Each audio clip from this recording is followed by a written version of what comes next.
In the spring of 1962, a photograph was taken aboard a yacht off the coast of Greece.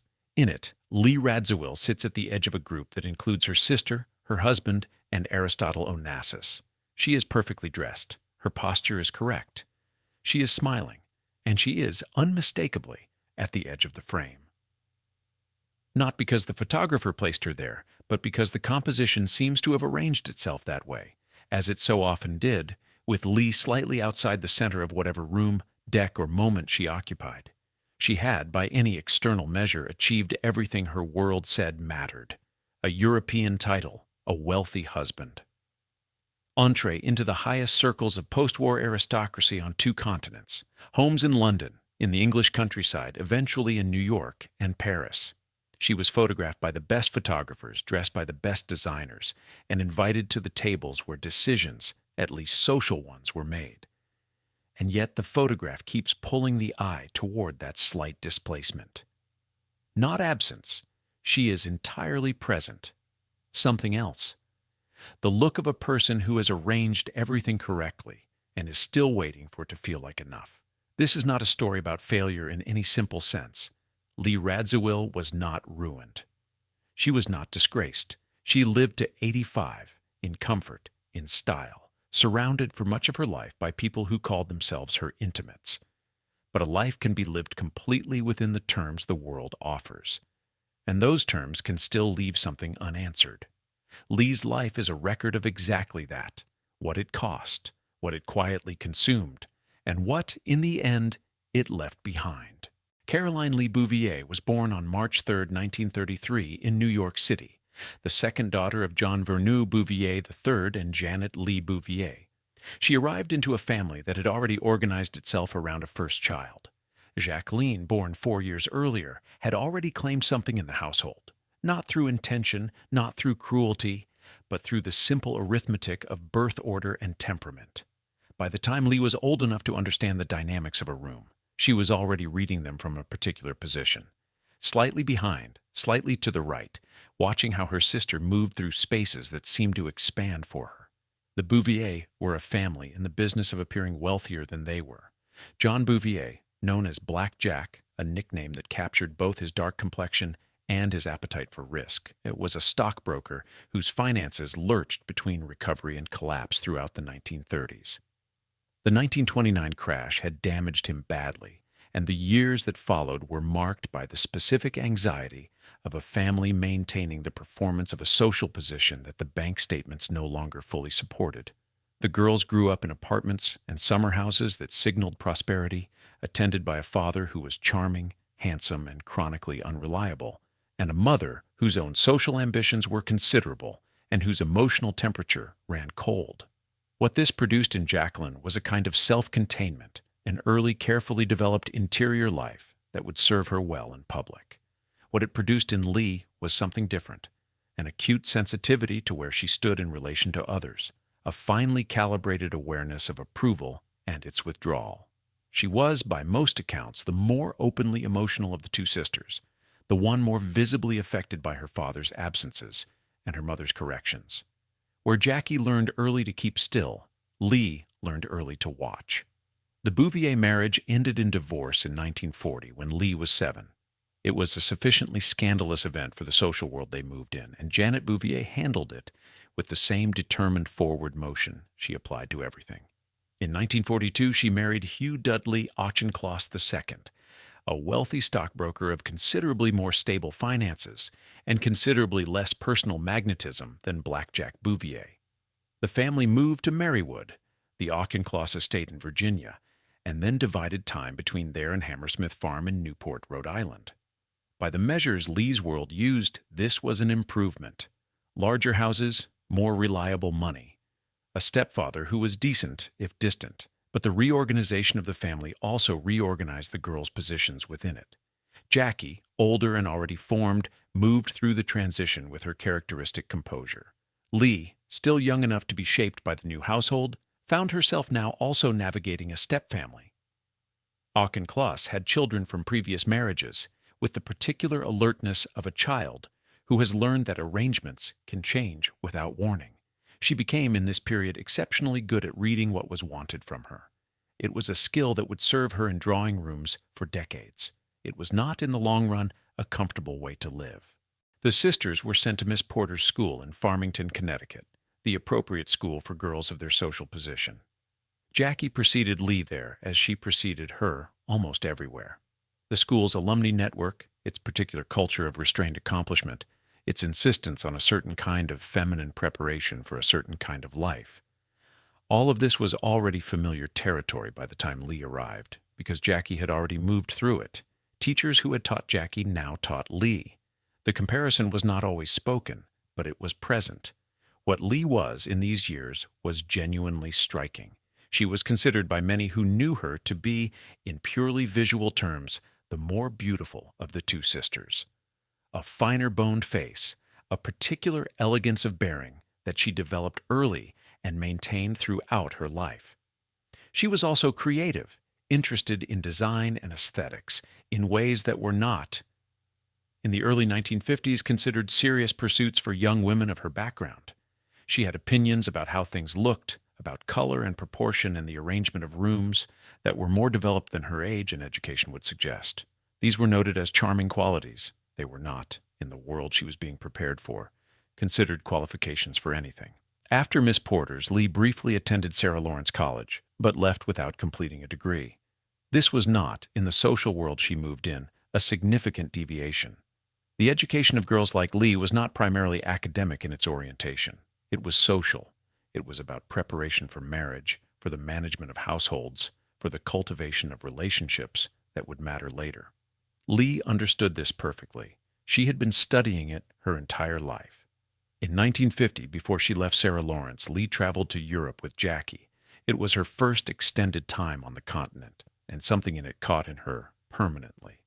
The particular texture of European aristocracy, Rosenheimer, Sartziar, older than American money, less anxious about its own legitimacy, organized around titles and estates and histories that predated the social anxieties of families like the Bouvier, registered with Lee as something she recognized or wanted to.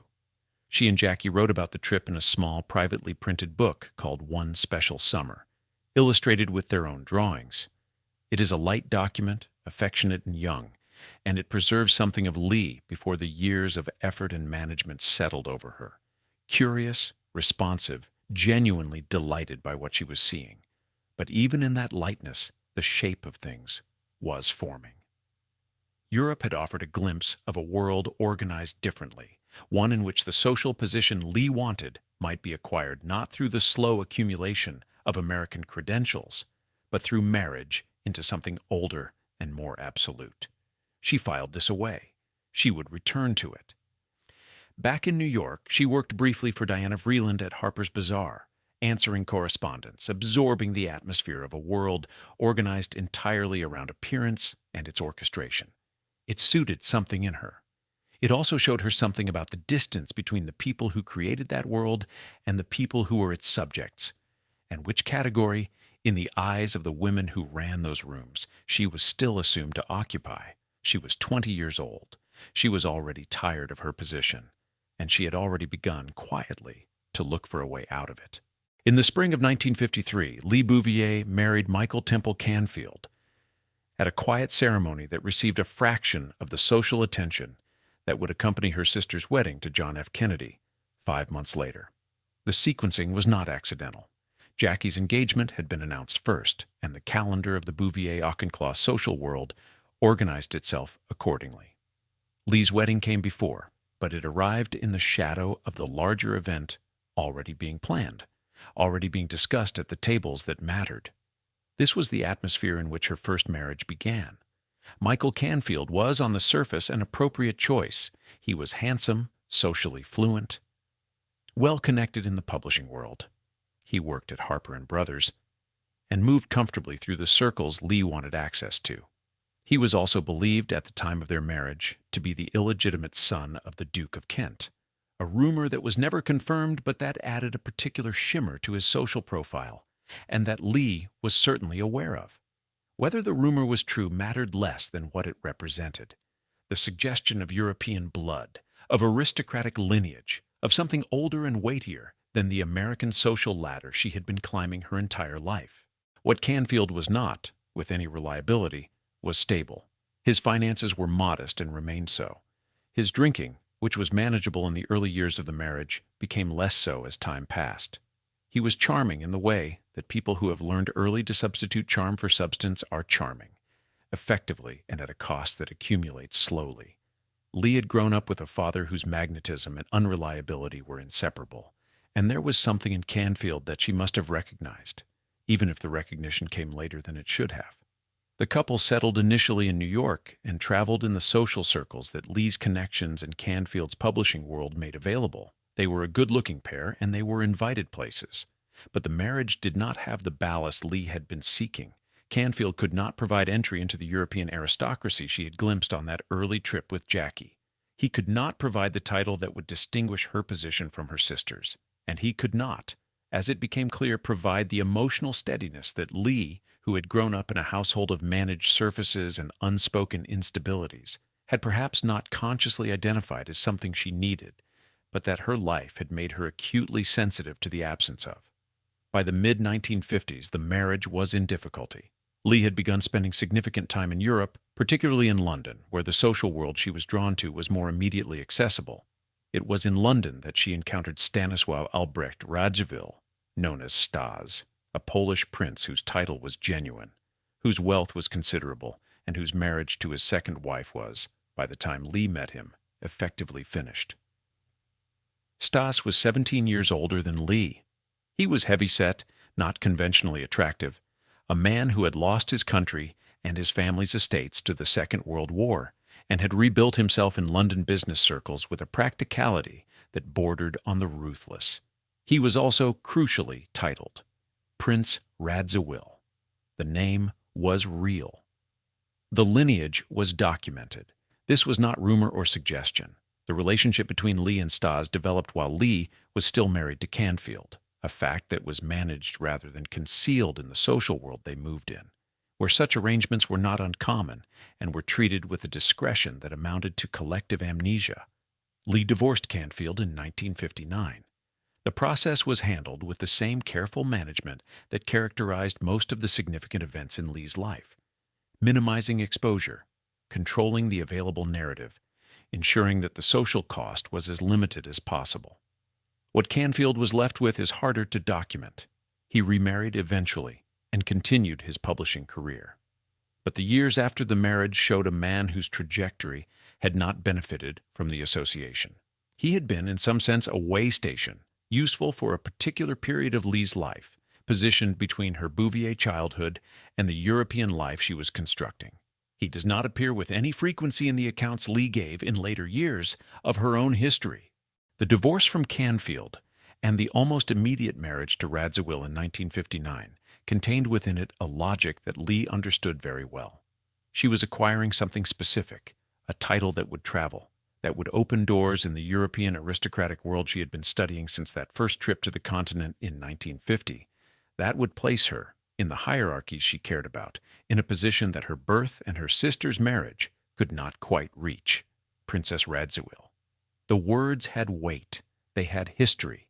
They had, in the drawing rooms of London and the great houses of Europe, a particular kind of currency. But the transaction had a structure to it that was visible even at the time, if one was willing to look. Stas Radziwill was not a romantic figure in the way that the word is usually meant. He was a practical man who had survived enormous loss by being unsentimental about what was available to him and what use could be made of it. He wanted, in a wife, someone who was beautiful, socially accomplished, and connected specifically to the world that was about to become, with John Kennedy's election in 1960, the most watched and discussed social environment in the Western world. Lee was the sister of the incoming First Lady. This was not incidental to Stas's interest. The marriage that resulted from these parallel calculations was not, in its early years, unhappy. There were genuine moments of warmth between them, genuine shared pleasure in the life they built, the houses, the travel, the social world they inhabited together. Their children, Anthony and Christina, were born in 1959 and 1960, respectively, and Lee's accounts of those early years of motherhood suggest a period of relative settledness. But the foundation was load-bearing in ways that would become apparent only under pressure. Two people who had chosen each other largely for what the other represented rather than what the other was, had built something that functioned as long as the representations held. Lee had her title. Stas had his connection. The children were young. The houses were beautiful. For the moment, the arrangement worked. What it could not do, what no arrangement built on those terms could do, was hold when the terms began to shift. The marriage to Stanisław Radziwill was registered in a civil ceremony in March 1959, followed by a Catholic ceremony in 1961.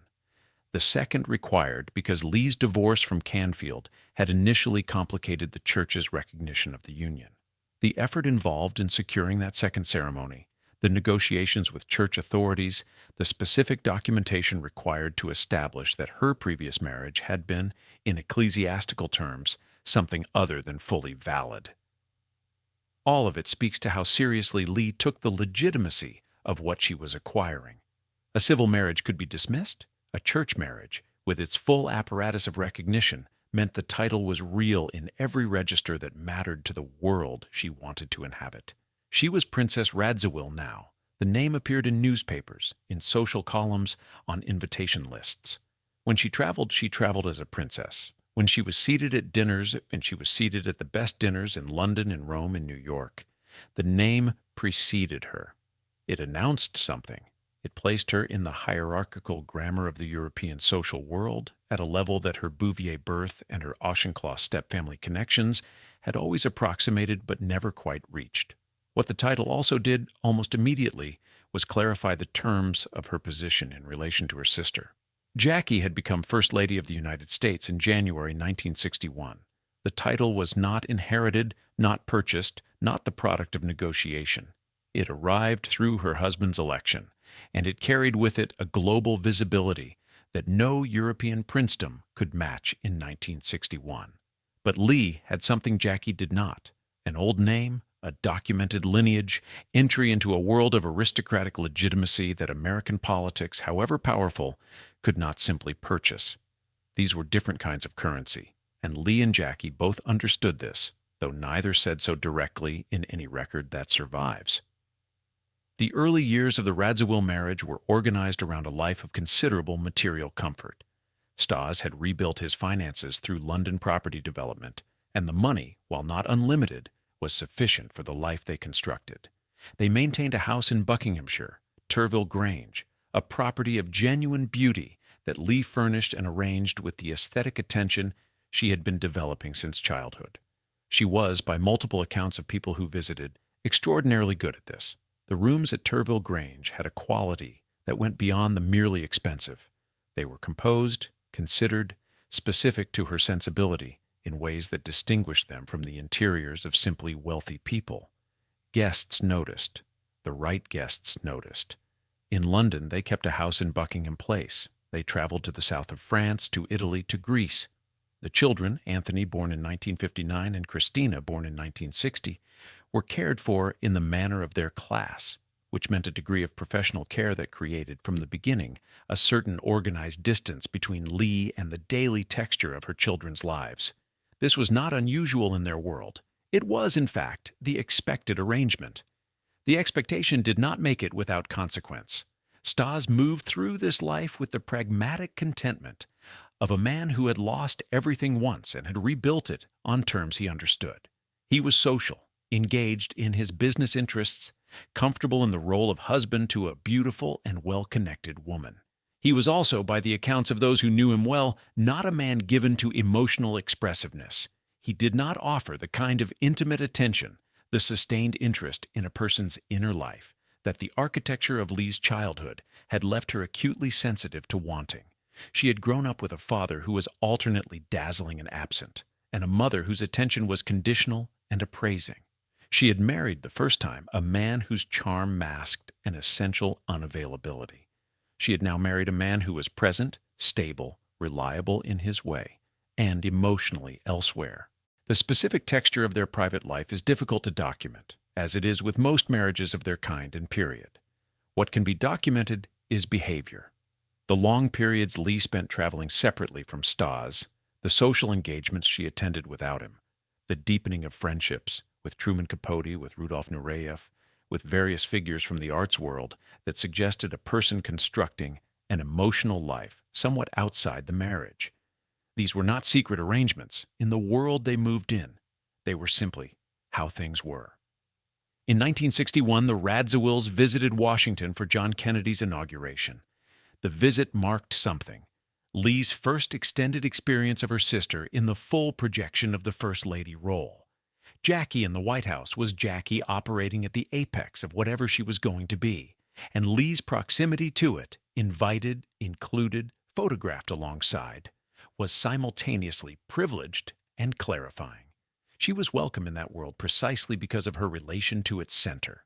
The title she had worked to acquire, the life she had constructed, the name she now carried, all of it placed her at the table. But the invitation had come through Jackie. That spring, Lee accompanied Jackie on an official visit to India and Pakistan. The trip was extensively photographed and reported. Lee was there, visible, participating, dressed as well as or better than anyone in any frame. The coverage treated her as a secondary figure, Jackie's sister, along for the journey. The Indian and Pakistani press were interested in Jackie. Lee was context. The photographs from that trip show Lee performing the role with complete competence. She is poised, appropriate, gracious in the approved manner. There is nothing in the images that reveals anything she might have felt about the arrangement. She had been preparing for exactly this kind of performance her entire life. By 1962, she could do it without apparent effort. What the title had given her was real, and she knew it. What it had not given her, what she may not yet have fully articulated to herself, was any stable ground that belonged entirely to her. The name was Radziwill. The marriage was Radziwill.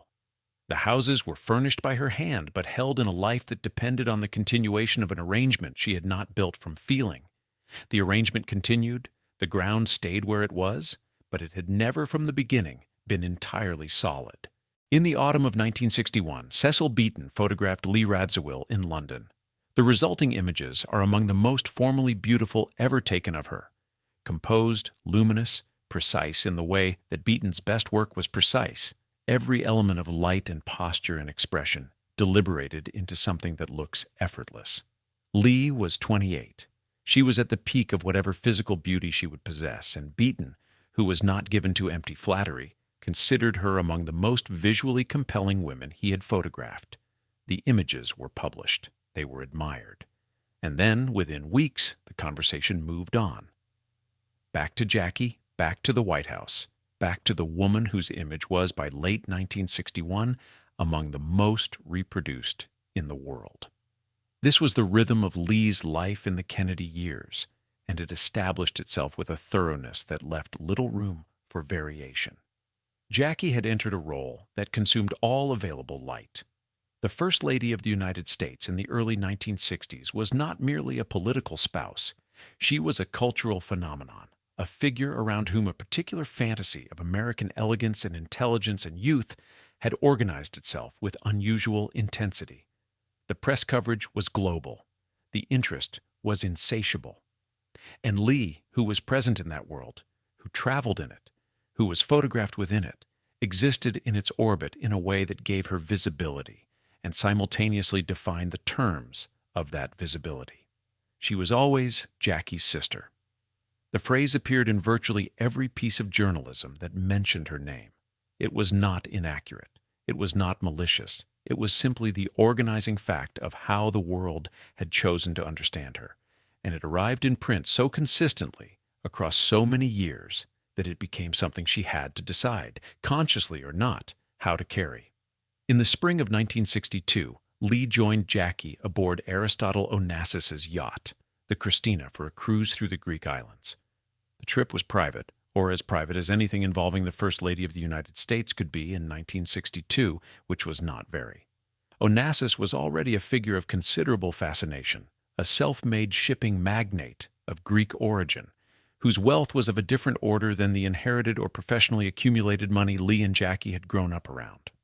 His money had a quality of the elemental about it, as though it had been extracted from the sea itself.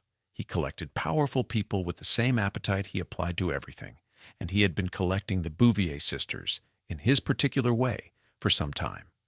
Lee's relationship with Onassis during this period was, by the accounts of those close to her, something more than friendship. The precise nature of what existed between them has never been fully documented. Lee maintained discretion about it throughout her life, and the discretion held. But the people who traveled with them, who observed them at dinner, who noted the specific quality of Onassis's attention to Lee, were consistent in their sense that the connection had a character that the word friendship does not quite cover. What is documented is that Lee trusted him, was comfortable with him in a way she was not always comfortable with people, and that his company offered something. Attention, perhaps, or a particular kind of uncomplicated worldliness that she found difficult to locate elsewhere. Jackie's presence on that cruise changed the atmosphere in ways that were visible to everyone aboard. Onassis responded to Jackie with an attention that had a different quality than his attention to Lee.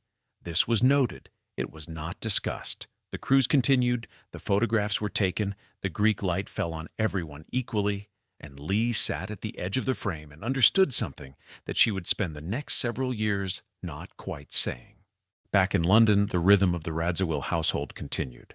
Stas attended to his business interests. Lee attended to the children, to the houses, to the social calendar that a woman of her position was expected to maintain.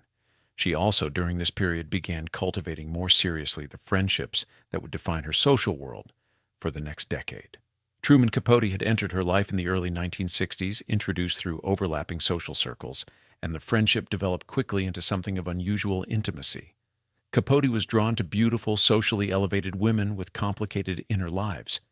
He collected them in his way, much as Onassis collected powerful people. Lee was drawn to Capote's intelligence, his irreverence, his complete indifference to the hierarchies that had organized her entire existence. He did not care that she was a Bouvier or a Radziwill. He cared whether she was interesting. She was.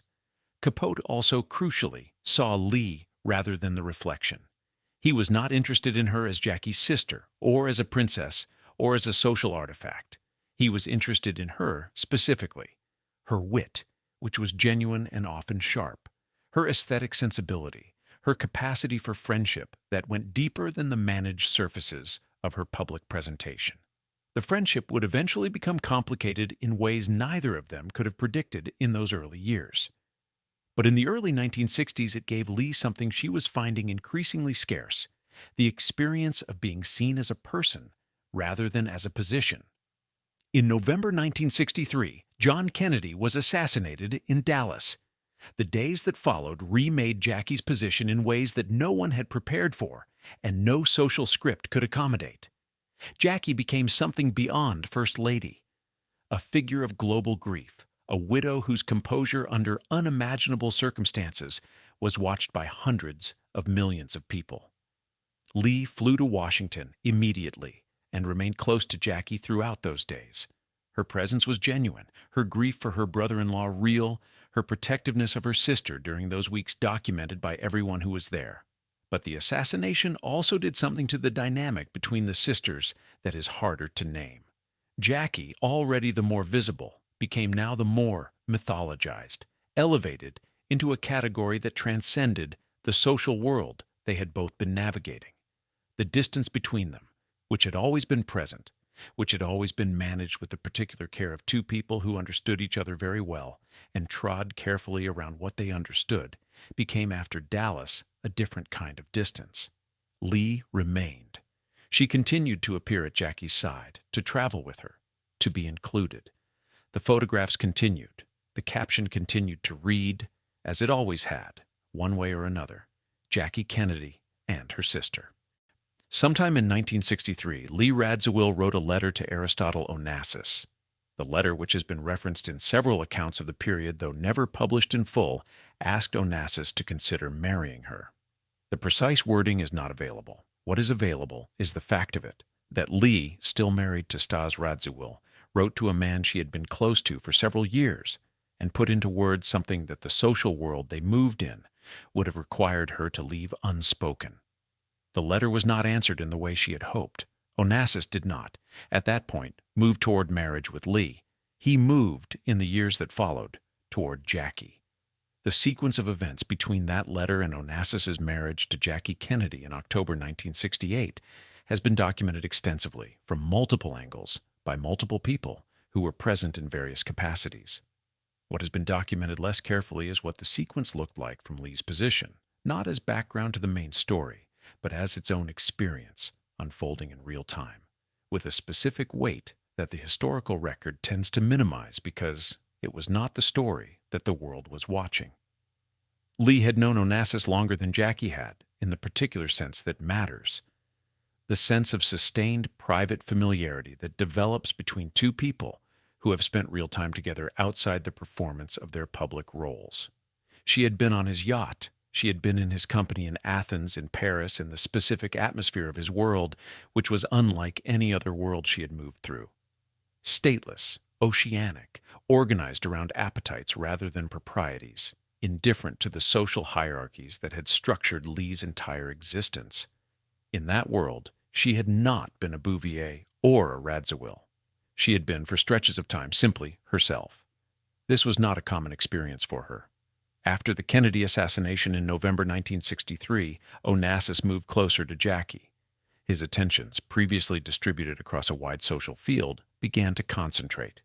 He was in contact with Jackie during her period of widowhood, present in the background of her social life in ways that were noticed but not yet publicly discussed.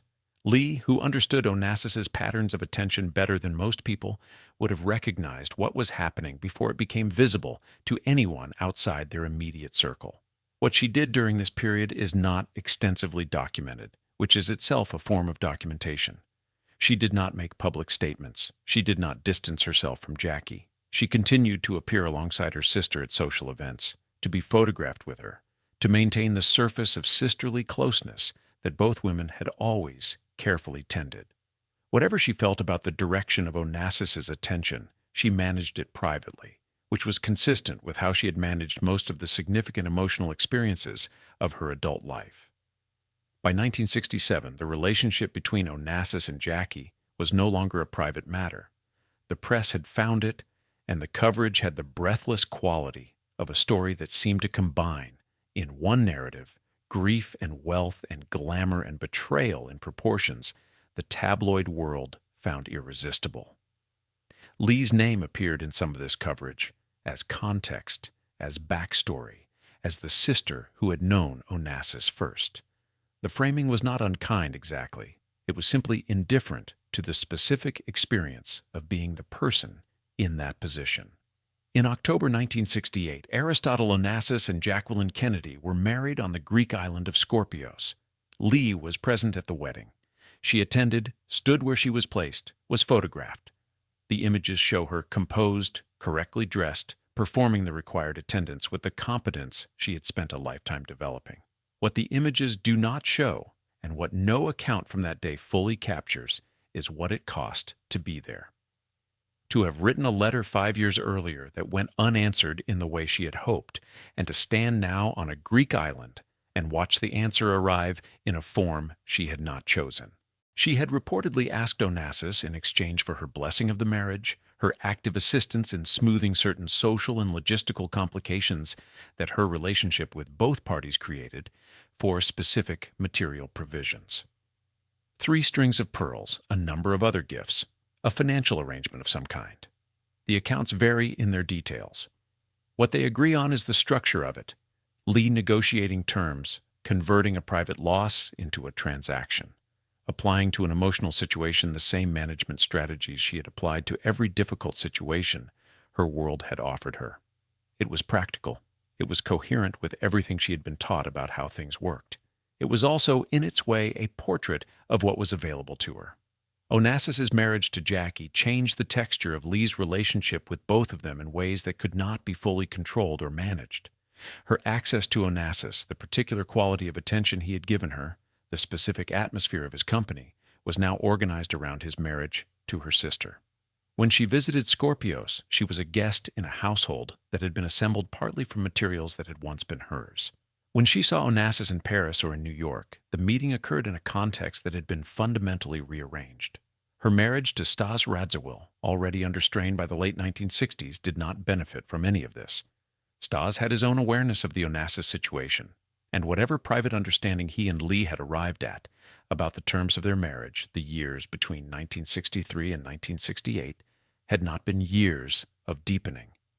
They had been years of managed parallel existence, of two people continuing to occupy the same houses and the same social world, while the actual texture of their connection thinned. Lee was 35 years old in 1968. She had a title, a husband, 2 children, houses in London and the English countryside, and a social position that the world still recognized as significant. She had also just watched the man she had written to about marriage 5 years earlier marry her sister on a private island in the Ionian Sea. She flew home from Scorpios and did not speak publicly about any of it. The management held. It always held. The question was only ever what it held over, and for how long. In the spring of 1967, before the Onassis marriage had fully declared itself, before the decade had finished what it had started, Lee Radziwill announced that she intended to pursue a career as a professional actress. The announcement was made through the social channels available to someone of her position. It reached the press through the kind of quiet circulation that distinguished her world from the one where people issued formal statements. She was going to act. She had always been drawn to performance. She had the discipline, the bearing, the capacity for inhabiting a role that her entire life had, in a sense, been training her toward. The vehicle chosen for this ambition was a theatrical production of the Philadelphia Story, the Philip Barry comedy that had been a significant Broadway success in 1939 and an even more successful film with Katharine Hepburn and Cary Grant in 1940. The production was staged in Chicago in the summer of 1967 at the Ivanhoe Theater. Not Broadway, not London's West End, but a regional theater with a respectable reputation and sufficient distance from the major critical centers that a first performance could, in theory, find its footing before being subjected to the full apparatus of professional assessment. Lee played Tracy Lord, the imperious, brittle Philadelphia socialite at the center of Barry's comedy. A woman of considerable privilege whose emotional life is more complicated than her social performance suggests. It was not a random choice. Tracy Lord was a woman Lee understood from the inside, the managed surface, the controlled presentation, the specific anxiety that lives beneath the appearance of absolute social confidence. Whether the choice was conscious in these terms, or whether it simply felt like familiar territory, is impossible to know. What is known is that Lee prepared seriously for the role, working with acting coaches and approaching the production with a commitment that those involved in it noted and respected. The reviews, when they came, were not kind. The Chicago critics attended, as critics do, with the particular alertness that accompanies a production featuring a famous amateur, someone whose name has brought them to the theater for reasons other than a professional track record. The notices acknowledged Lee's beauty, her bearing, her evident seriousness. They did not find her performance convincing.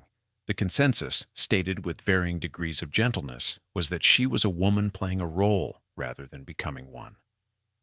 That the distance between Lee Radziwill and Tracy Lord, despite their apparent similarities, had not been fully crossed. The technique was visible. The effort was visible. What was not visible was the disappearance of the person behind the character. This is a specific kind of failure, and it is worth sitting with. Acting requires, at some level, a willingness to vacate oneself, to become temporarily unavailable as a distinct personality in order to make room for another. Lee had spent her entire life doing the opposite, carefully maintaining herself, her presentation, her managed surface against the constant pressure of a world that wanted to define her in relation to someone else. The discipline that had protected her was precisely the discipline that the work required her to abandon. She could not abandon it. The performance showed the seams. The production moved forward regardless, completing its Chicago run. There was discussion of bringing it to Broadway. The discussion did not result in a Broadway production. Lee withdrew from the theatrical project without public announcement, in the manner she handled most retreats. By simply not advancing further, by allowing the conversation to move on, by declining to make the withdrawal into an event that required comment. In 1968, she was offered a different opportunity, a television production of Laura, the psychological thriller based on Vera Casperi's 1943 novel, previously filmed by Otto Preminger in 1944, with Gene Tierney in the title role. The television version was produced by David Susskind and broadcast on ABC in January 1968. Lee played Laura Hunt, a woman who is, for most of the story, defined by how others see her, who exists primarily as a projection of male obsession, who is in some sense more idea than person, until the narrative forces her into actuality. The casting logic was apparent to everyone who thought about it for more than a moment. But whatever irony the role contained, Lee took it seriously. She prepared, she worked, she arrived on set with the same commitment she had brought to Chicago. The production itself was competent, workmanlike, a television movie of its period. Lee's performance received reviews that were, if anything, slightly warmer than the Chicago notices.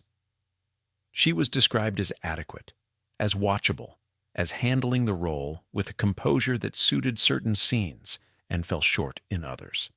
What the reviews did not say, but what the camera recorded with its particular indifference, was something about the specific quality of Lee's screen presence. She was undeniably beautiful on film.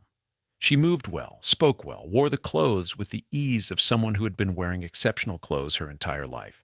But the camera, which rewards a certain kind of psychological availability, a willingness to be caught in the act of thinking, feeling, responding, found in Lee a surface that was, finally, too well maintained. The interior was there. The camera could not reach it. Truman Capote, who watched her career attempt with the combination of affection and clear-eyed assessment that characterized his friendship with her, told people privately that Lee was more interesting than any character she could be asked to play. He meant it as a compliment. It was also a diagnosis. She was too specifically herself, too shaped by her own history, her own management strategies, her own accumulated self-protection, to disappear into someone else. The acting experiment had revealed, with the blunt efficiency of public failure, something that her social world had never forced into the open. After Laura, Lee did not pursue further acting work with any seriousness. The experiment was over. It had lasted approximately 2 years, produced 2 performances in different media, received reviews that ranged from lukewarm to unkind, and generated a quantity of press coverage that was notable primarily for its focus on who she was rather than what she had done. She was 35. The career that might have given her an identity independent of her name and her relationships had not materialized.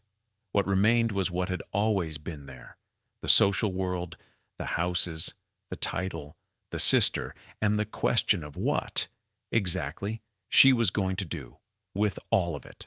By 1971, the Radziwill marriage had reached the condition that precedes formal endings, the state in which 2 people continue to occupy the shared structure of a life, while the actual connection that once animated it has largely withdrawn. Stas and Lee still appeared together at certain events. They still maintained the houses. The children were still young enough, Anthony 12, Christina 11, that the household retained some of its organizing logic. But the texture of the marriage, by the accounts of those close to both of them, had thinned to something that neither party was any longer working very hard to conceal. The specific causes of the deterioration are not fully documented, which is consistent with how both Lee and Stas handled private matters throughout their lives. What can be documented is the accumulation of conditions that had been present in various forms since the beginning.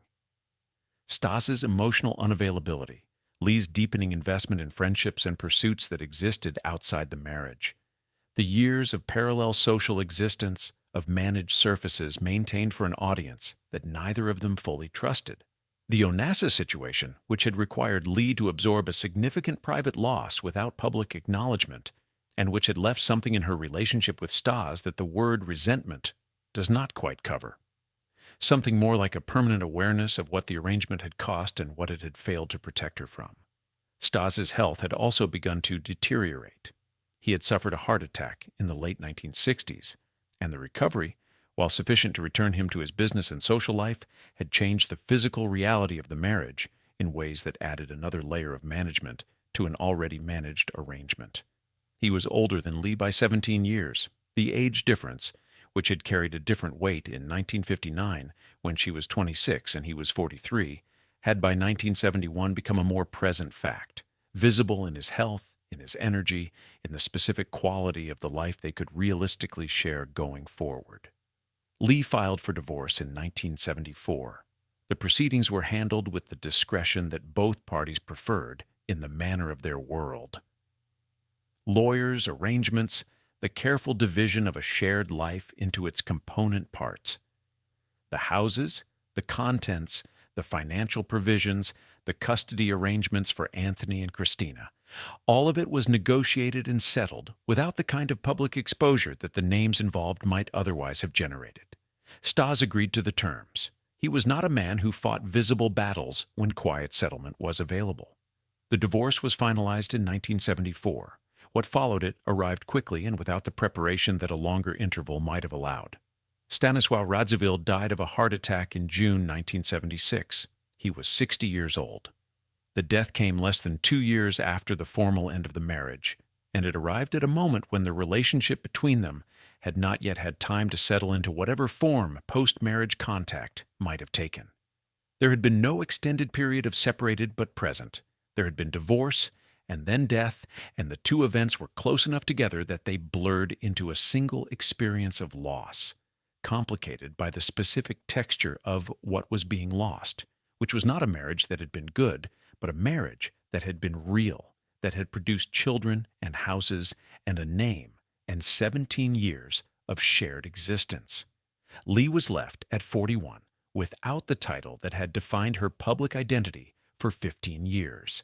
The name Radziwill had been hers through Stas, and Stas was now dead. She could continue to use it, and she did for years, because it was the name her children carried, and because it was by that point the name the world knew her by. But its status had changed. It was now a name she retained by convention, rather than by marriage. The ground it had represented was gone. Anthony was 15 when his father died. Christina was 14. The specific impact of Stas's death on the children and of the divorce that preceded it is not something Lee discussed in detail in any account that survives from this period. What is visible in the years that followed is the particular shape that her relationships with both children took, a shape that suggested, without making it explicit, that the emotional management strategies Lee had applied throughout her adult life had not been without cost in the most private relationships she held.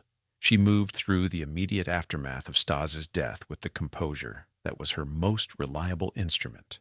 She attended to the arrangements, to the children's needs, to the practical realities of a life that had been reorganized twice in quick succession. She was seen at social events. She was photographed. She appeared to the world that observed her as someone managing a difficult period with characteristic control. What she was managing privately was a different question. At 41, she held a title she had purchased at considerable personal cost, and that now existed in a condition of ambiguity. She had 2 adolescent children whose father was dead and whose mother had spent much of their childhood inhabiting a social world that operated on rhythms and priorities that the children's lives could not always accommodate.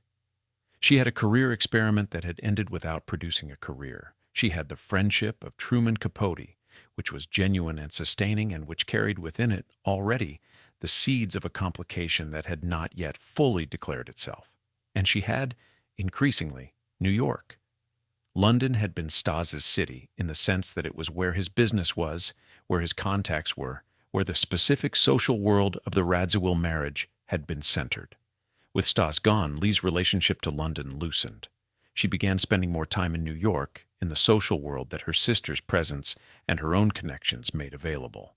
It was a world she knew. It was a world that knew her name. Whether it knew her was a different question, and one that she had been living with long enough that she had largely stopped expecting it to be answered differently. The title remained. The marriage was over. The man who had provided both was gone. What Lee Radziwill was, without those organizing structures, was something she was now required to discover, or to construct, which in her experience amounted to the same thing. New York in the mid-1970s was a city in a particular kind of crisis. The municipal finances had collapsed to the point where the federal government had declined to intervene. The famous newspaper headline reduced the refusal to 4 words. The streets of certain neighborhoods had achieved a condition of visible abandonment. Arson in the South Bronx was frequent enough to be unremarkable. The subway cars were covered in graffiti from end to end.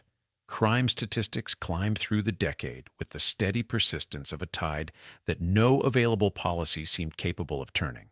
None of this touched the world Lee Radziwill moved into when she settled more permanently in New York in the mid-1970s. That world, the apartments on Fifth Avenue and Park Avenue, the restaurants where reservations required relationships rather than simply money, the dinner parties where the guest lists were assembled with the care of curated exhibitions, existed in the same city as the South Bronx in the way that 2 weather systems can occupy the same geographic space without ever making contact. The people in Lee's New York were aware of the city's condition in the abstract. They read about it. Some of them had opinions about it. None of them encountered it in any form that required a personal response.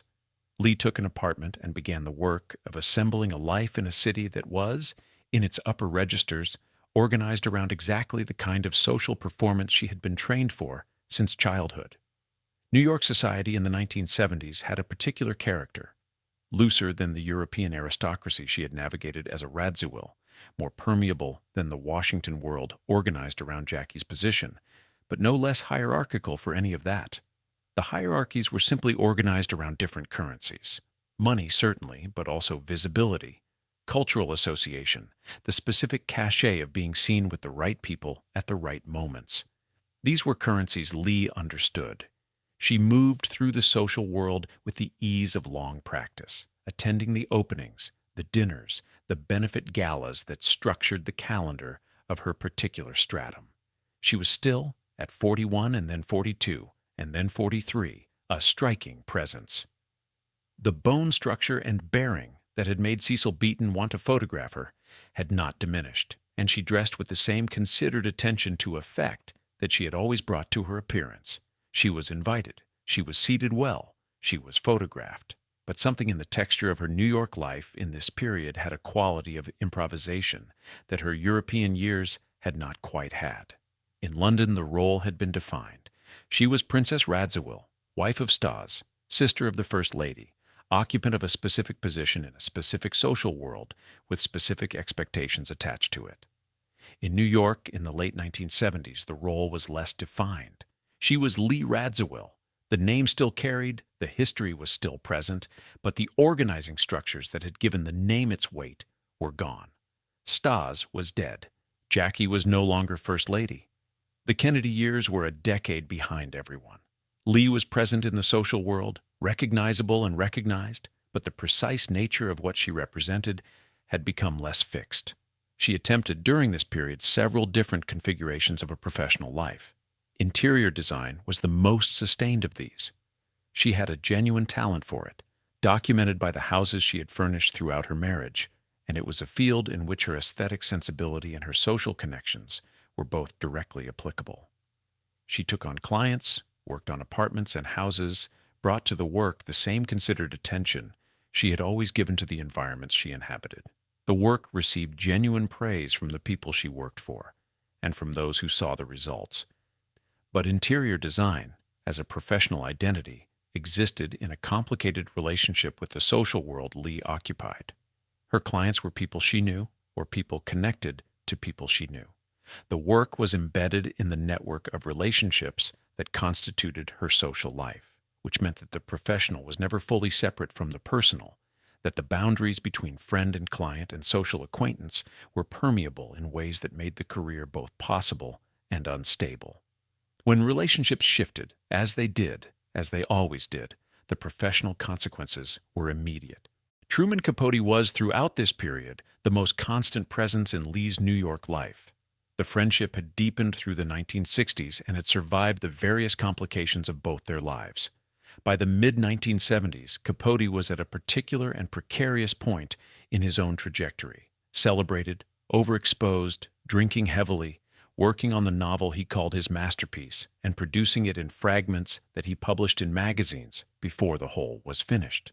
He and Lee appeared together regularly at the parties and dinners and social events that structured both their lives. They talked on the telephone at lengths that other people in their lives found remarkable. He called her his sister, his closest friend, the person who understood him best. What Capote gave Lee in this period was something she found difficult to source elsewhere, a relationship in which she was the primary subject rather than the secondary one. With Jackie, she was always the sister. With Stas, she had been the wife. With Onassis, she had been the predecessor. With Capote, she was Lee, specifically and irreducibly herself, interesting to him for reasons that had nothing to do with who she was related to or who she had married. He saw her wit, which was sharp and often self-aware. He saw her aesthetic intelligence, which was genuine. He saw the specific quality of her loneliness, which she did not often allow to be visible, and he did not look away from it. What Capote was also doing during these years was collecting. He was a writer who had spent decades accumulating the private details of the social world he inhabited. The confessions made at dinner, the vulnerabilities revealed in unguarded moments, the specific texture of lives that presented one face to the world and contained something quite different inside. He was assembling this material, had been assembling it for years, into the novel that would, when its excerpts finally appeared, detonate across the social world they shared. Lee did not know in the late 1970s precisely what Capote was building. She knew he was writing. She knew the novel contained people from their world. She trusted him in the way that people trust those who have made them feel seen, completely, and without sufficient attention to what the seeing was being used for. In 1975, Esquire magazine published a chapter of Truman Capote's long-promised novel, Answered Prayers. The chapter was titled La Côte Basque, 1965, and it was set in the Manhattan restaurant of that name, organized around a lunch at which a narrator, thinly disguised as Capote himself, sits with a woman called Lady Ina Coolberth and listens to her recount stories about their shared social world. The stories were not invented. They were the stories Capote had been collecting for years at the dinner tables and in the drawing rooms of the people who had trusted him with their company and, more fatally, their confidences. The response was immediate and, in its way, historically significant as a social event. The women Capote had written about, or the women who recognized themselves in his characters, or the women who recognized their friends, or the women who simply understood that the entire architecture of discretion on which their world depended had been deliberately demolished by someone they had welcomed into it, withdrew from him with a speed and completeness that surprised even those who had predicted some fallout. Babe Paley, whom Capote had considered his closest female friendship, never spoke to him again. The doors of the social world he had inhabited for decades closed, and they closed permanently. Lee's position in this event was particular. She was not among the women most directly depicted in the published excerpt. The figure most clearly drawn from her life appeared in other sections of the novel that Capote had described, but not yet published. But she was close enough to the center of the detonation to feel its full force. She knew the women who had been written about. She was part of the world the excerpt had exposed, and she knew, with the specific knowledge of someone who had been Capote's closest confidant for more than a decade, how much material he had accumulated, and from whom. The question of what Capote had written, or intended to write, about Lee specifically, became a subject of considerable anxiety in the years following the Esquire publication. He had spoken to interviewers about the novel in terms that made clear it would be comprehensive, that no one in the social world he had inhabited would be spared the particular quality of his attention. Lee had given him years of intimate conversation, had spoken to him about her marriages, about Onassis, about Jackie, about the specific textures of her private life, in the way that people speak to those they trust absolutely. She had been, in his own characterization, his closest friend. She now had to reckon with what that closeness had meant to a man whose relationship to the people in his life had always been, at some level, also a relationship to material. Capote's defense of what he had done, offered in interviews, in public statements, in the increasingly erratic public performances of a man whose drinking had reached a point of serious impairment, was that he was a writer, that writers used what they knew, that the social world he depicted had no reasonable expectation of privacy from someone who had been explicit throughout his career about the nature of his work. The defense was not without internal logic. It also did not account for the specific experience of being the person whose private life had been converted, without consent, into someone else's art. Lee's public response to the Capote situation was characteristically managed. She did not issue statements. She did not give interviews in which she discussed the betrayal. And it was a betrayal, whatever the literary justifications offered for it. She continued, for a period, to be seen in Capote's company, which was either a testament to the genuine depth of the friendship or to Lee's unwillingness to perform a rupture publicly, or both. The friendship frayed rather than broke, thinned by the knowledge of what he had done and what he was capable of doing, until the thinning reached a point at which there was nothing left substantial enough to call a friendship. Capote died in August 1984 at the Los Angeles home of his friend Joanne Carson. He was 59 years old. He had not finished answered prayers.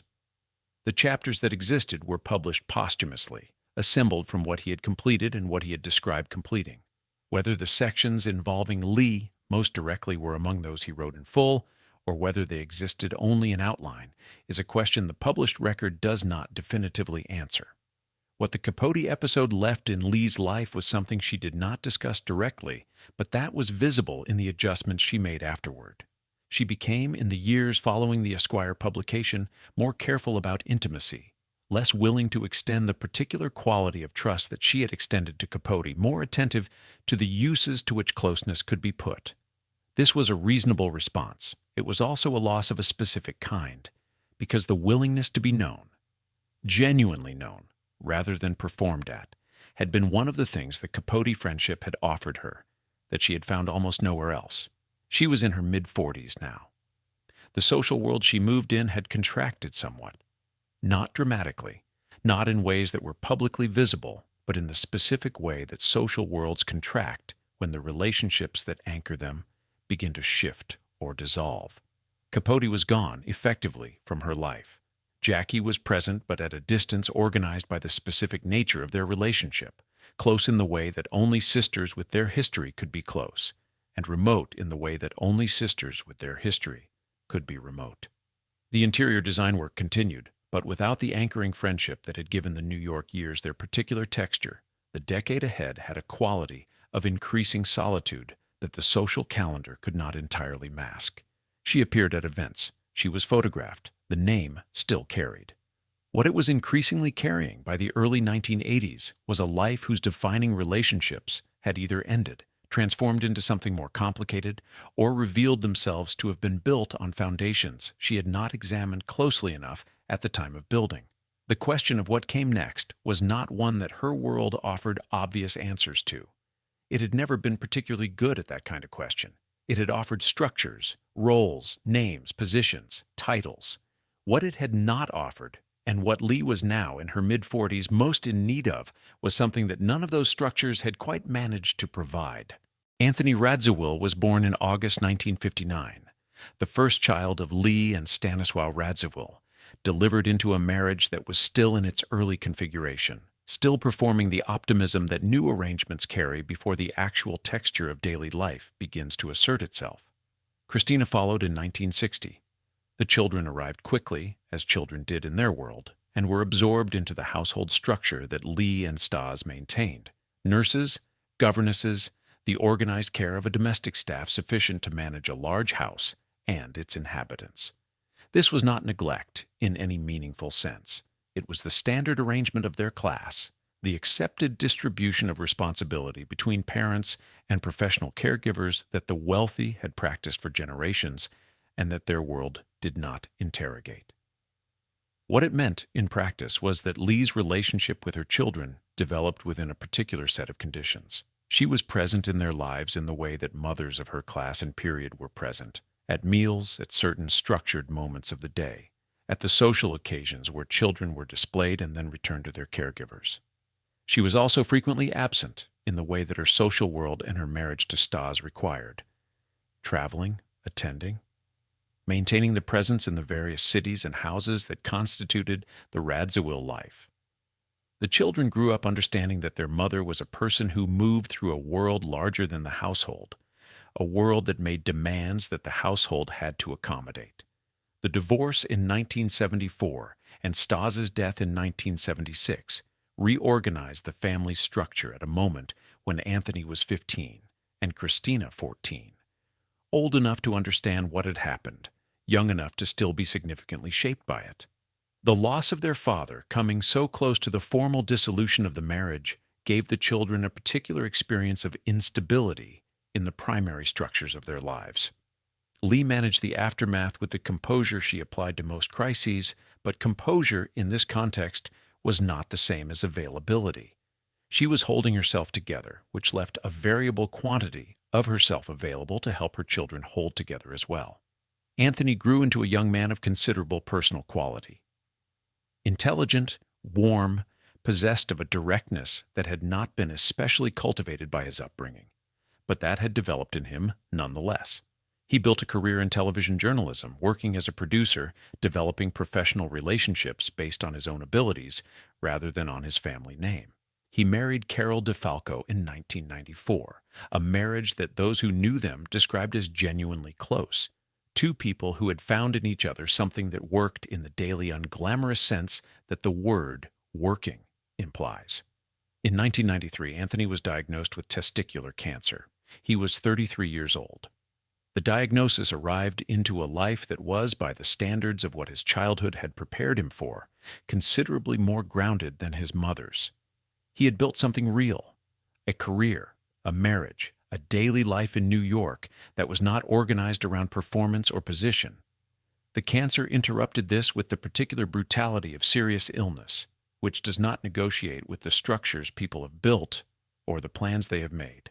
Lee's response to Anthony's illness was visible in certain ways and invisible in others. She was present. She traveled to be with him. She was involved in the decisions about his treatment. She was photographed occasionally in the vicinity of the situation. What the illness also did was place Lee in a position that her emotional management strategies had not specifically prepared her for. She was accustomed to managing her own experience, to containing it, to controlling its visibility, to converting private pain into composure for public consumption. What she was less practiced at was being present for someone else's pain in the sustained, unglamorous, unmanaged way that serious illness requires. The treatment proceeded through the mid-1990s. There were periods of apparent improvement, periods of regression. Anthony continued working when he could. His marriage to Carol held with a steadiness that was noted by everyone who observed them during those years. He was, by multiple accounts, less destroyed by his illness than his illness had any right to expect, functioning, present, refusing the role of victim, with a consistency that his mother, who had spent her life in a different kind of performance, perhaps could not fully access. Jackie Kennedy Onassis died of non-Hodgkin's lymphoma in May 1994, while Anthony was in the middle of his own treatment. The convergence of these two illnesses, sister and nephew both fighting cancer within the same years, had a quality that resisted the kind of management Lee had always applied to difficult experience. There was too much of it, arriving too quickly and too private a register for the social strategies to fully absorb. Jackie's death will be considered in the chapter that follows. What it meant in the specific context of Anthony's illness was that Lee lost the person who had been, whatever the complications of their relationship, the most constant human presence of her life, at the moment when she most needed the kind of support that only someone who had known her from the beginning could provide. Anthony's cancer returned. The treatments that had provided temporary remission stopped providing it. By 1999, he was gravely ill, and the people close to him understood that the illness had moved beyond what medicine could reverse. Anthony Radziwill died in August 1999. He was 40 years old. He had been diagnosed 6 years earlier. The last years of his life had been organized around the illness, around treatment and recovery, and relapse, and the specific heroism of continuing to function as a person while a body undertakes the process of failing. Lee was 66 years old when her son died. She had outlived her ex-husband, her sister, and now her child. The specific weight of that sequence, the particular order of those losses, each one removing another of the organizing structures of her life, Onassis is not something that can be adequately described by noting that she handled it with composure. She did handle it with composure. The composure had become, by this point, so deeply embedded in her, as a response to the world, that it was no longer entirely distinguishable from what she actually felt. Christina's relationship with Lee, in these years and afterward, was more complicated than the record easily captures. The two women remained in contact, remained family in the technical sense, but the texture of the relationship between Lee and her surviving child carried within it the accumulated weight of a lifetime of specific distances, distances that had been created not through cruelty, but through the particular conditions under which Lee had lived and the costs those conditions had quietly extracted from everything that required sustained, unmanaged presence. Sometime in the early 1980s, Lee Radziwill began to take her interior design work seriously in a way that distinguished it from the amateur's practiced eye she had always possessed. The shift was gradual and did not announce itself. There was no formal training, no apprenticeship in the conventional sense, no moment of public declaration equivalent to the acting announcement of 1967. Instead, she simply began doing the work with increasing commitment, taking on clients, developing a professional vocabulary for what she had always done instinctively, building a small but genuine practice out of the aesthetic intelligence she had been accumulating since childhood. The work was real. This requires saying directly, because the temptation in any account of Lee's professional attempts is to treat them as further evidence of a dilettante's restlessness. Another role tried on and eventually abandoned. Interior design was different, or at least it was different for longer. She had a genuine talent for the arrangement of rooms, for the particular alchemy of proportion and color and object that distinguishes a considered interior from a merely expensive one. The people she worked for, and they were people of means, people whose apartments on Fifth Avenue and Park Avenue and whose houses in Southampton and Connecticut represented significant investments of money and social intention, found in her work something that justified the association beyond mere name recognition. She favored a style that resisted easy categorization, not the aggressive minimalism that was fashionable in certain design circles of the period, not the maximalist accumulation of the traditional decorator, but something that felt edited and personal, as though the rooms had been assembled by someone with strong opinions and the discipline to excise what those opinions rejected. She mixed periods and provenances with a confidence that came from years of moving through the best houses in Europe and America, absorbing what worked and retaining the lesson. She used color in ways that were specific to her, certain blues, certain pale neutrals, combinations that other decorators of the period did not quite reach for in the same way. Her clients appreciated the results. Some of them also appreciated the social dimension of the association. Lee Radziwill in your apartment, developing your rooms, meant something in the world where these apartments existed. This was a reality she was aware of and could not entirely separate from the professional relationship. It was again the complication that had attended every professional attempt she had made. The work and the name were not fully disentangleable. The talent and the social position were packaged together, whether she wanted them to be or not. In 1984, she worked on the New York apartment of Nora Ephron, the writer and filmmaker whose sensibility, sharp, self-aware, deeply invested in the surfaces of domestic life as a subject of serious attention, was not entirely unlike Lee's own. The collaboration produced results that Ephron wrote about with genuine warmth, describing the rooms Lee had created as among the most personally satisfying interiors she had inhabited. It was a professional endorsement that carried weight, coming from someone who was particular about the things she was particular about. She also worked during this period on projects in Paris, where she had maintained connections from the Radziwill years, and where her taste, inflected by the European aesthetic she had absorbed over decades, was received with the particular appreciation of a world that took such things seriously. Paris had always suited something in Lee, its organization around visual culture, around the careful presentation of daily life, around the idea that the way things looked was a matter of genuine consequence rather than mere decoration. She moved through the city with the ease of long familiarity, and the work she produced there had a quality that her New York projects sometimes approached but did not always reach. But the design career had structural vulnerabilities that became more apparent as the decade progressed. The social world in which the work was embedded was shifting. The relationships that had brought clients to her were not static. People moved, died, fell away, reorganize their priorities. The particular stratum of New York society that had constituted her primary client base in the late 1970s and early 1980s underwent changes through the decade that affected its internal dynamics, its centers of gravity, the people whose opinion organized the choices of the people around them. Lee was also, through the 1980s, managing the complications that the Capote episode had introduced into her social world. The withdrawal of certain relationships that followed the Esquire publication, not dramatic, not public, but real, had thinned the network of connections on which the design work partly depended. Social worlds are ecosystems, and when elements are removed, the whole adjusts in ways that are not always immediately visible, but that accumulate over time into significant changes of landscape. She maintained her apartment in New York and her connections in Paris with the diligence of someone who understood that presence was a form of professional maintenance. She appeared at the right openings, at the dinners where the people who mattered to her work gathered, at the cultural events that signaled participation in the world her clients inhabited. She was still in her 50s, a striking presence at these gatherings. Age had refined rather than diminished the particular quality of her appearance, and she dressed with the same considered attention that had always characterized her public self.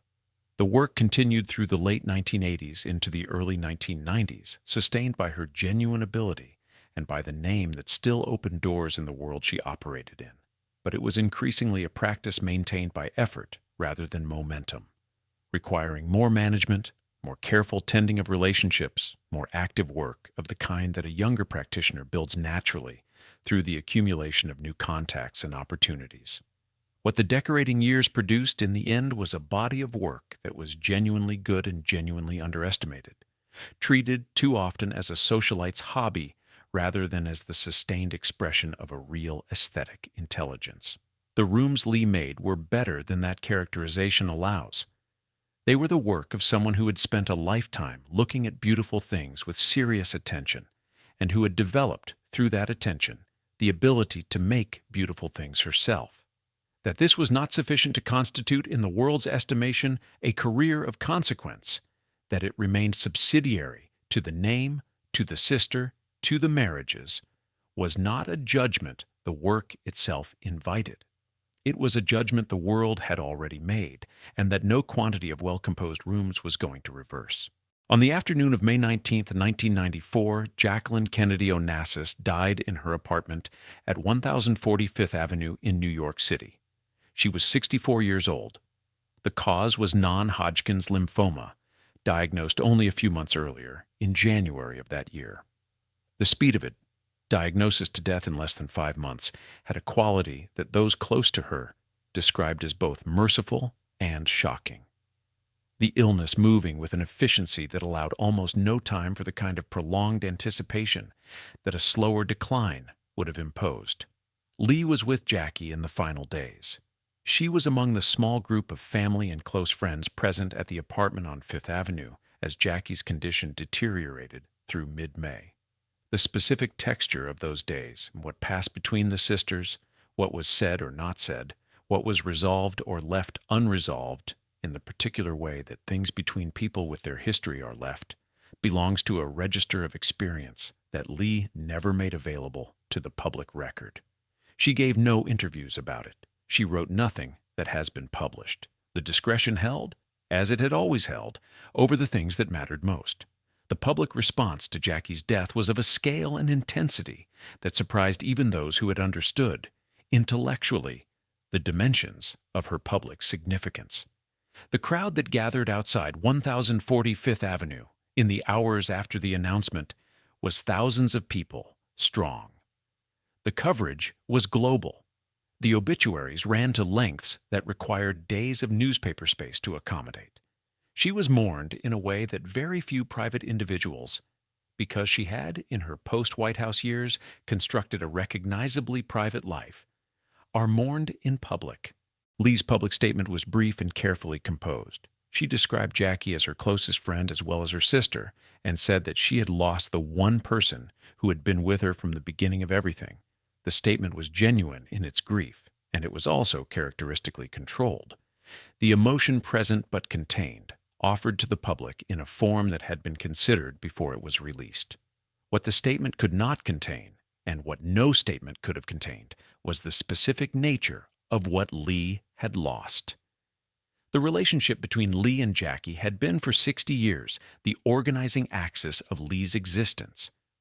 Not because Lee had chosen it to be, not because she had constructed her life around her sister in any conscious or deliberate sense, but because the fact of Jackie had been present at the foundation of everything Lee had built and dismantled and rebuilt throughout her adult life. Jackie had been the measure against which Lee was assessed before Lee was old enough to have a self to assess.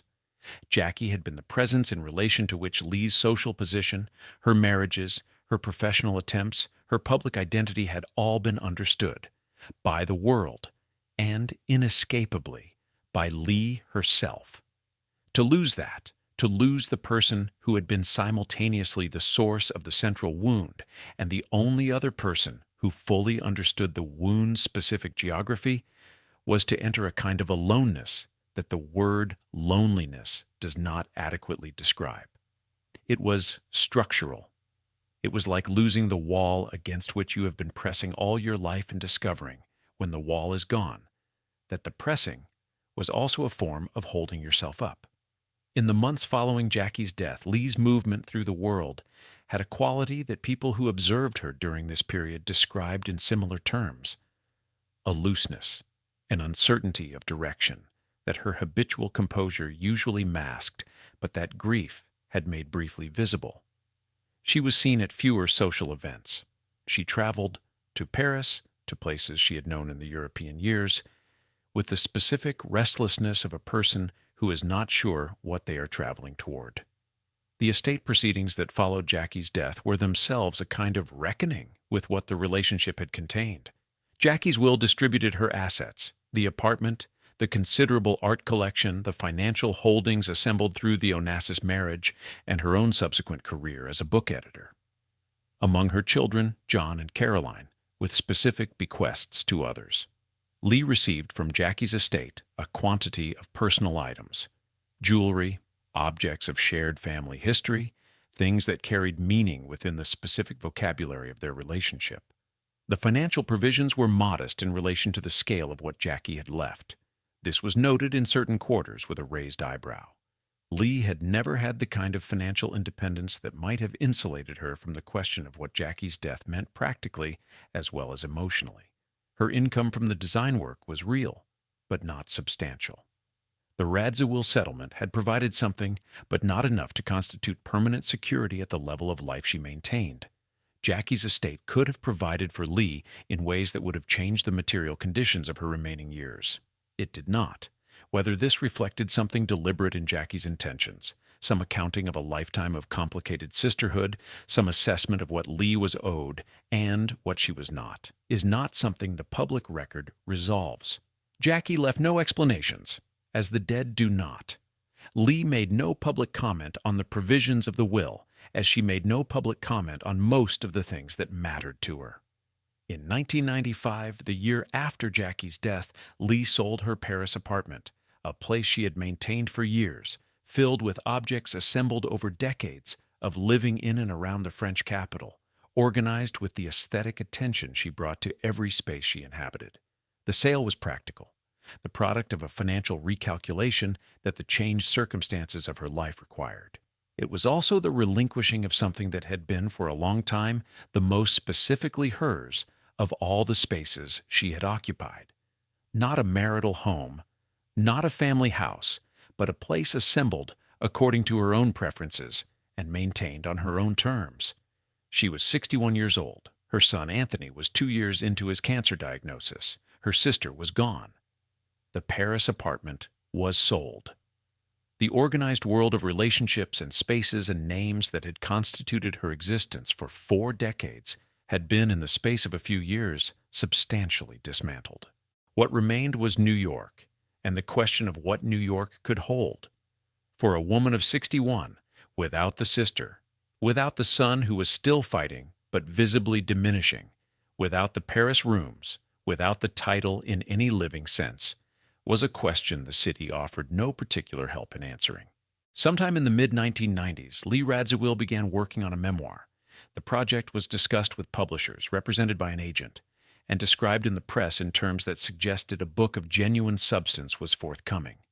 Not a social memoir in the lightweight sense, not a collection of anecdotes about famous people attended, but something more interior, more considered, an account of a life from the inside that only Lee could provide, and that would, by the nature of the life she had lived, necessarily touch on subjects that no one else had been able to write about from that position. The advance was paid, the contract was signed, the deadline came and moved and came again. Years passed. The book did not appear. What Lee produced during this period has never been fully characterized by anyone with direct knowledge of it. There are accounts suggesting she wrote substantial portions, hundreds of pages in some descriptions, considerably less in others. There are accounts suggesting the material she produced was genuinely good, that it had the quality of a writer who had something to say and a sufficiently clear eye to say it.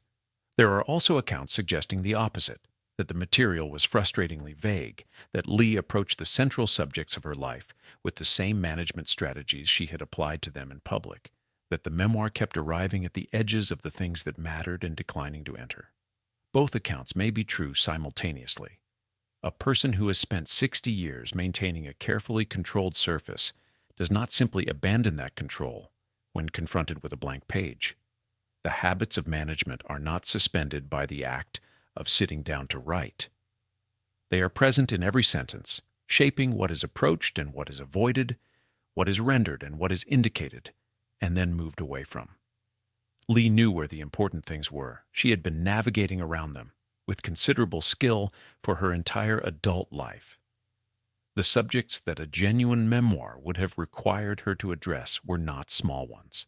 The Onassis situation, what had actually existed between them, what the letter of 1963 had contained, and what its non-answer had meant, what it had cost to stand on Scorpios in 1968 and attend the wedding she had not chosen, was material that the world had been speculating about for decades. Lee's account of it, from the inside, would have been significant. She knew it was significant. She also knew what rendering it in full would require of her, what it would expose, what it would mean to have said it in a form that could not be taken back. The relationship with Jackie was perhaps the more difficult subject. The complexity of a 60-year sisterhood, the love and the rivalry, the genuine closeness and the specific wound that had been present from childhood, the Onassis years, and what they had done to the texture of the bond, the final years and the final days on Fifth Avenue, was material that Lee had spent her life not quite saying. A memoir would have required her to say it. The saying would have meant assigning the experience a fixed form, a set of words that would stand in for something that had never, in her experience of it, been fixed or simple or adequately expressible in the available language. There was also the question of Jackie's children. John Kennedy Jr. was still alive for part of the memoir's gestation. He died in a plane crash in July 1999, the same summer Anthony died.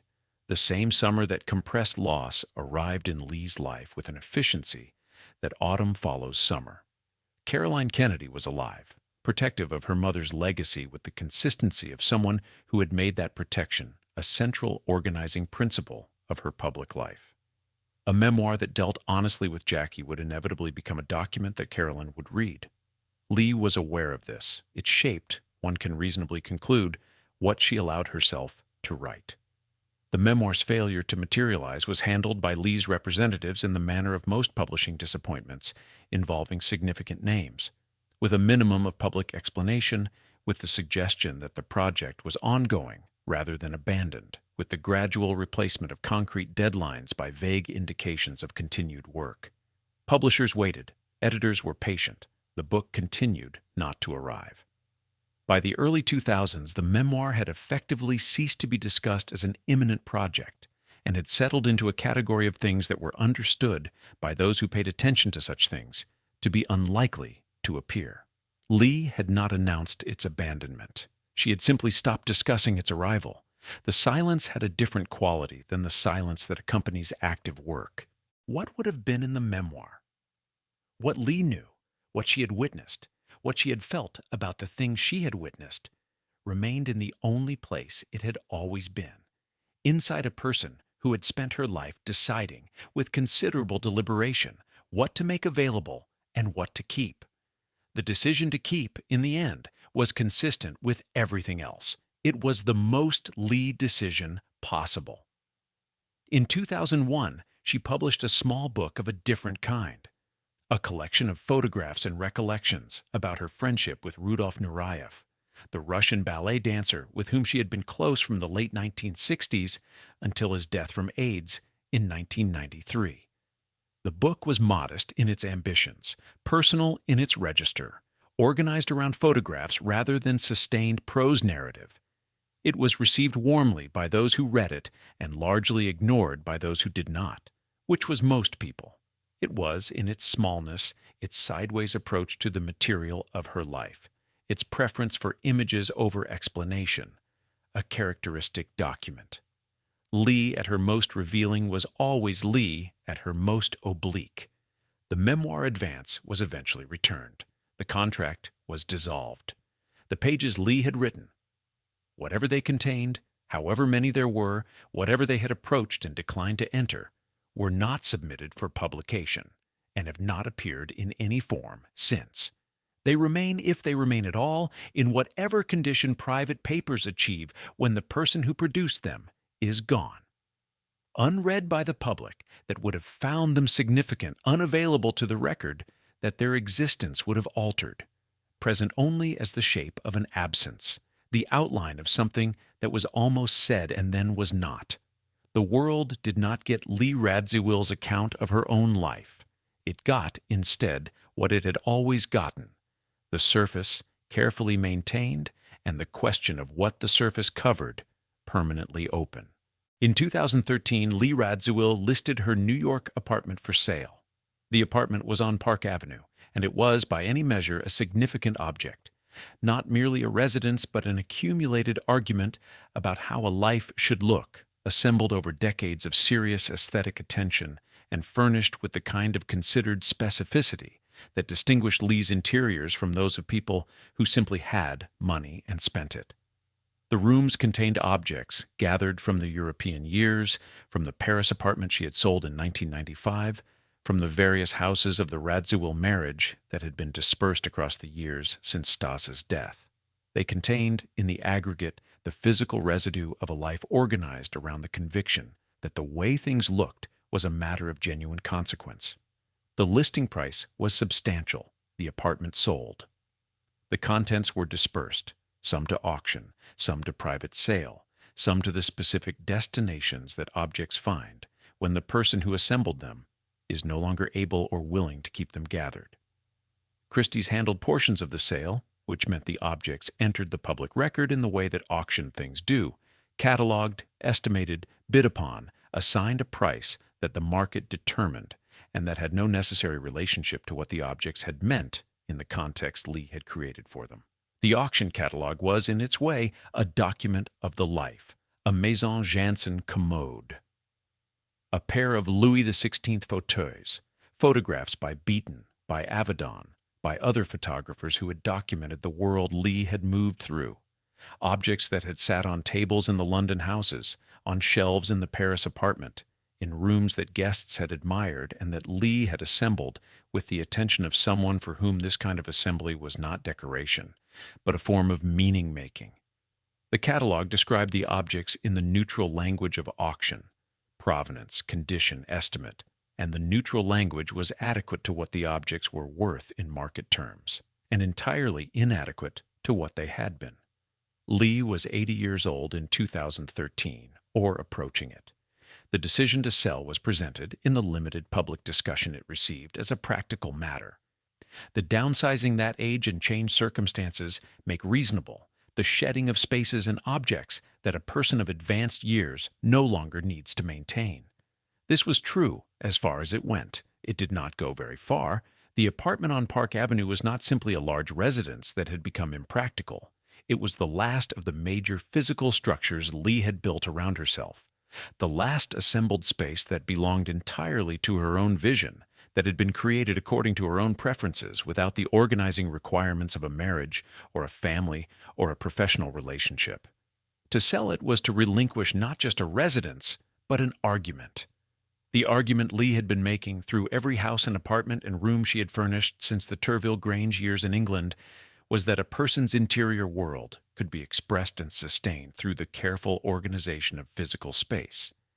That beauty was not incidental to life, but was one of the forms that meaning took when other forms were unavailable or had failed. The rooms she made were her most consistent and honest form of self-expression. They said things about her that the memoir had declined to say, that the acting career had been unable to communicate, that the social performance had consistently masked. After the Park Avenue sale, Lee moved to a smaller apartment, also in New York, also in the right part of Manhattan, also furnished with care. She did not disappear from the city or from the social world, though both had changed around her in ways that the word changed does not quite capture. New York society in 2013 was not the New York society of 1975 or even of 1995, the people who had constituted its organizing figures, the people whose opinions had mattered, whose parties had defined the calendar, whose friendships had conferred the particular social legitimacy that Lee's world ran on, were gone or diminished, or had been replaced by a new configuration of money and visibility that Lee understood at a distance but did not inhabit. She was present in the city, but increasingly peripheral to its current operations. Not through any specific exclusion, not through any visible social decline, but through the natural attrition that time imposes on anyone whose world was assembled in a particular historical moment, and who has outlived most of the people who shared it.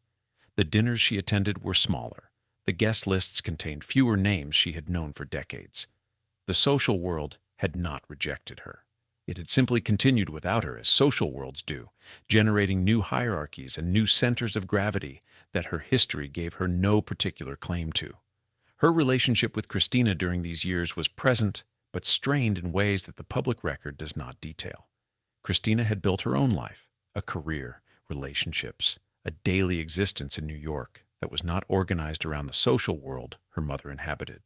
The specific texture of the distance between them was not made available to anyone outside the family, and perhaps not fully to anyone within it, given the management strategies that had always governed the emotional life of the household Lee had created. In 2017, Lee moved to Paris. The move was presented again in practical terms. She had always loved Paris, had maintained deep connections to the city since the Radziwill years, had sold the apartment there in 1995 only because circumstances had required it. Returning was a return to something genuine, a city that had always suited her sensibility more precisely than New York had. This was true. It was also, at 84, a significant rearrangement of a life. The kind of late move that people make when what they are moving toward is not so much a new configuration as a last one. The Paris apartment she assembled in 2017 was, by the accounts of those who visited, characteristic, composed, edited, organized around the objects and colors and proportions that had always defined her aesthetic. She was still making rooms.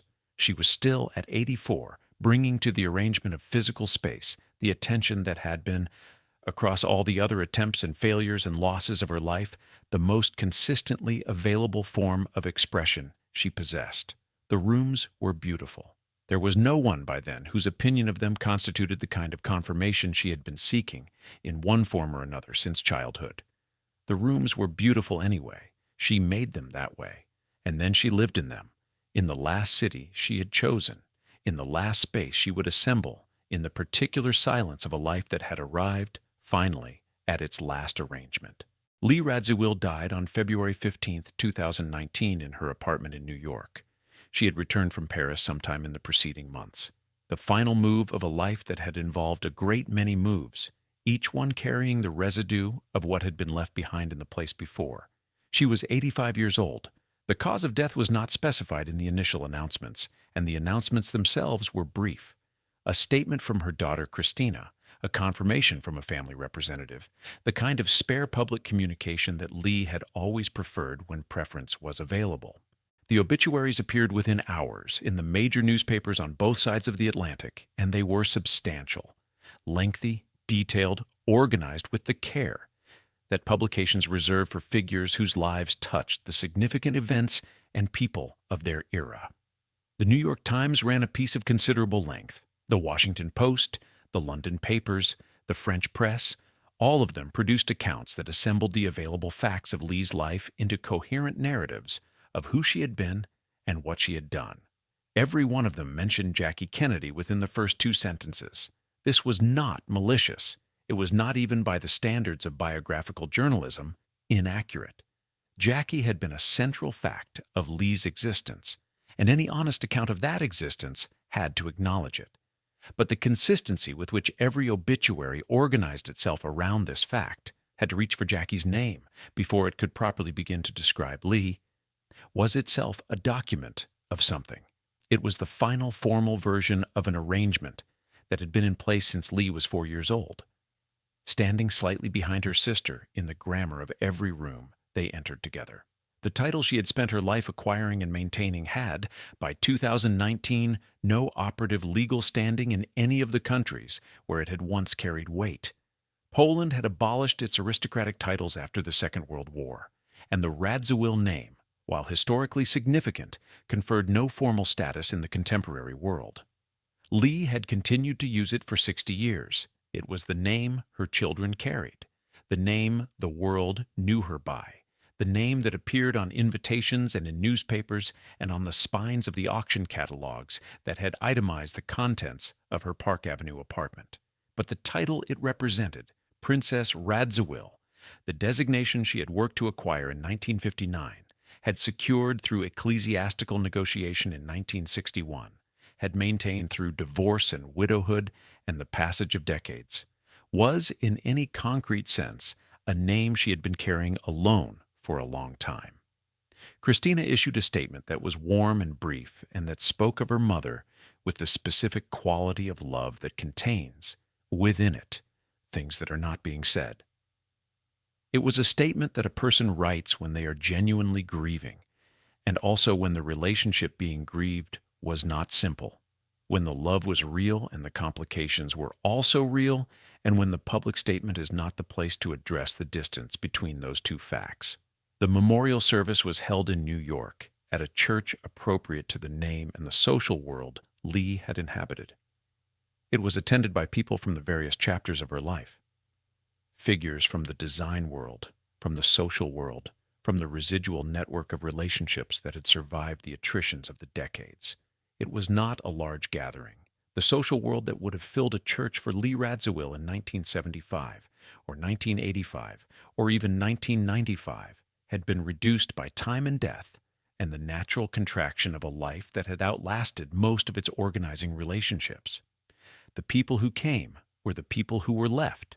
Among the things Lee left behind were the papers, the correspondence, the photographs, the documents that accumulate over 85 years of a life lived in proximity to significant events and people. Whether the memoir pages are among these papers and what condition they are in and what they contain is not publicly known. Christina controls the estate. The papers have not been made available to researchers or to the public. They exist, if they exist, in the specific privacy that the living can impose on the documents of the dead. The Turville Grange house in Buckinghamshire, where Lee had assembled some of her most admired rooms in the early years of the Radziwill marriage, had passed through several owners since the marriage ended. It no longer contained anything of Lee's. The London house on Buckingham Place was similarly long gone, occupied by other lives, holding no trace of the household that had existed within it. The Paris apartment she had sold in 1995 had been renovated by its subsequent owners into something she would not have recognized. The New York apartment on Park Avenue had been purchased, updated, refurnished by the people who bought it. The rooms she had made were gone. The objects that had furnished them had been dispersed into the market and into private collections, where they sat without the context Lee had created for them. Beautiful objects in someone else's arrangements, their history unknown to their new owners or known only as a footnote, a provenance note in an auction catalog. What remained in the public record was the story the obituaries had told, accurate in its facts, organized around the relationship to Jackie, attentive to the marriages and the title and the social world, briefer about the interiority that the memoir had declined to provide. It was the story that was available, constructed from what Lee had made available over 85 years of careful management. It was, in this sense, her final performance.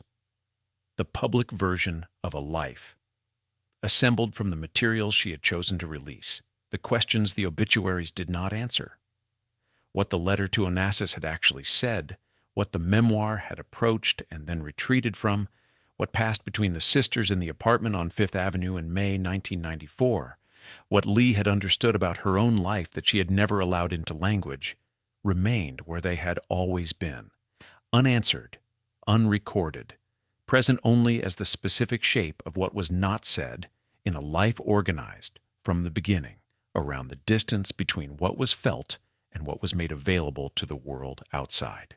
Lee Radziwill left behind no memoir, no definitive account, no document in her own words that closes the distance between the life she lived and the life the world recorded.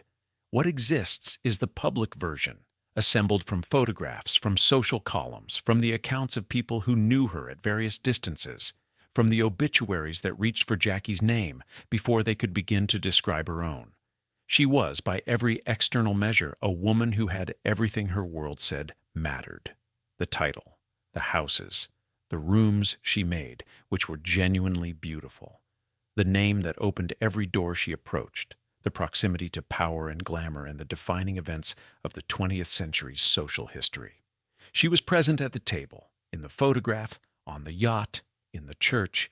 She was there for almost all of it, and she spent 85 years slightly to the side of wherever the center was. This is not a story about a woman who was defeated. Lee was not defeated in any simple sense. She outlasted most of the people and structures that had defined her position. She outlasted the marriages, the title, the Capote friendship, the Onassis situation, the Kennedy years, Jackie herself.